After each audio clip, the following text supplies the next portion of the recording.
নমস্কার বন্ধুরা, আজ মিঠুন চক্রবর্তী আর গোবিন্দাকে নিয়ে ভিডিও করতে চলেছি। আপনারা জানেন মিঠুন চক্রবর্তী আর গোবিন্দা মোট পাঁচটা সিনেমা করেছেন। তার মধ্যে জিতে হে শান সে এই সিনেমাটাই কিন্তু উল্লেখযোগ্য। যাই হোক, মিঠুন চক্রবর্তী সম্বন্ধে গোবিন্দা কি বলেছেন সেটাই তুলে ধরবো আজকের এই ভিডিওতে।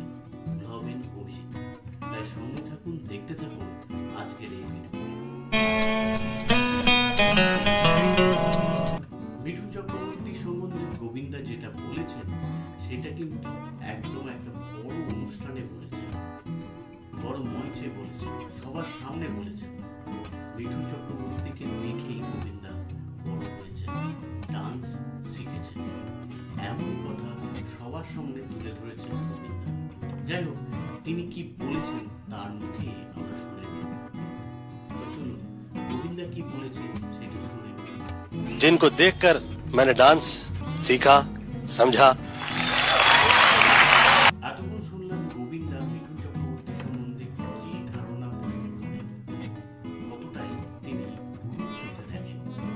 যাই হোক, মিঠুন চক্রবর্তী এমনই একজন মানুষ যে বলিউডের নাচকে শুধু দেশেই নয় বিদেশেও ছড়িয়ে দিয়েছে।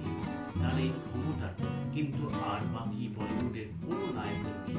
মিঠুন চক্রবর্তীর বিভিন্ন দিক নিয়ে কিন্তু আমরা ভিডিও করি এই ইউটিউব চ্যানেলে। আপনারা সব সময় ধৈর্য ধরে সেই সব ভিডিও দেখেন, মন্তব্য করেন, ভালো লাগে। তাই বলবো সঙ্গে থাকবেন, দেখতে থাকবেন ব্লগিং অভিজিৎ। আরো ভালো ভালো ভিডিও আপনাদের জন্য নিয়ে আসবো।